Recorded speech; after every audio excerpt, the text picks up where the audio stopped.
Hi friend, Gujarati cooking channel में तमारुं स्वागत है। आज આપણે બાજરીના લોટની સુખડી બનાવી છે।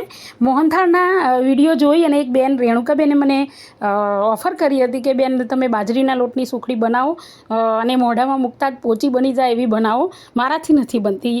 તો ચોક્કસ રેણુકાબેન આ વિડીયો જોજો તમે। હવે બનાવવાની શરૂઆત કરીએ પહેલાં હું તમને પ્લીઝ રિક્વેસ્ટ કરું છું કે નવા હોય તો સબસ્ક્રાઈબ કરજો અને લાઈક કરજો, બરાબર છે। હવે બનાવવાની શરૂઆત કરીએ તો ત્રણેય માપ અહીંયા ગોળ છે, ઘી છે અને લોટ છે।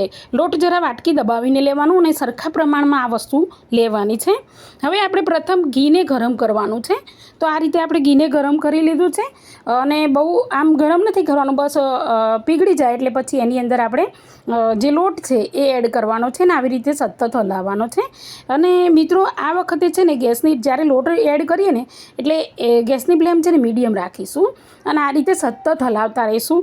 અને મને મારા બધા સબસ્ક્રાઈબરનો ખૂબ ખૂબ આભાર કે મારી ચેનલ મોનોટાઈઝ થઈ ગઈ છે અને તમારો ખૂબ ખૂબ આભાર કે તમે મને સારો પ્રેમ આપ્યો, સારો રિસ્પોન્સ આપ્યો, જેથી કરીને હું અત્યારે તમારા લીધે જ આગળ છું।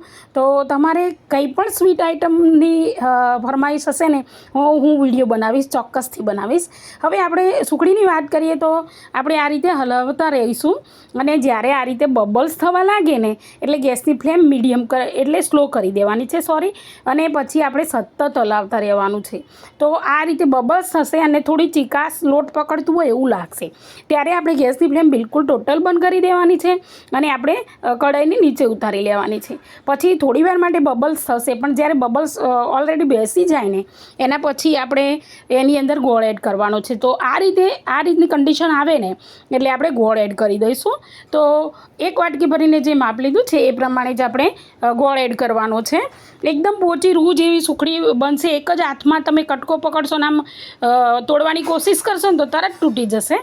અને ઘણાનો મિત્રોનો એવું હતું કે કોમેન્ટ કરી હતી કે ગોળ ખરેખર આની અંદર મિક્સ થઈ જાય છે? હા, બિલકુલ થઈ જાય છે। તમે જુઓ, હું તમને આ મિક્સ કરીને બતાવીશ તો જો કેટલું સરસ મજાનું આમ બેટર બની ગયું છે, એકદમ થીક થઈ ગયું છે, સુખડીના ફોર્મમાં એકદમ આવી ગયું છે। હવે આપણે એને એક પ્લેટની અંદર સરસ મજાનું સેટ કરવા માટે કાઢી દેવાનું છે। તો હું ચમચીથી જ પ્રેસ કરું છું, મને ચમચીથી જ ફાવે છે। જો તમે વાટકી લેતા હોય તો પણ કંઈ વાંધો નહીં, પણ આ રીતે આપણે સારી રીતે પ્રેસ કરવાનું, આજુબાજુથી અને વચ્ચેથી બધી રીતે સારા એવા સરખા પીસ પડે એ રીતે, કોઈ જગ્યાએ જાડું પાતળું ના રહી જાય એ રીતે આપણે પ્રેસ કરી લઈશું। તમે જુઓ, પ્રેસ કર્યા પછી થોડીવાર રહીને ઠંડી થાય છે તો ઘી બધું એબ્ઝોર્વ કરી લીધું છે। પ્લીઝ આટલા સરસ વિડીયો બનાવું કોઈ સબસ્ક્રાઈબ નથી કરતું એવું કેમ?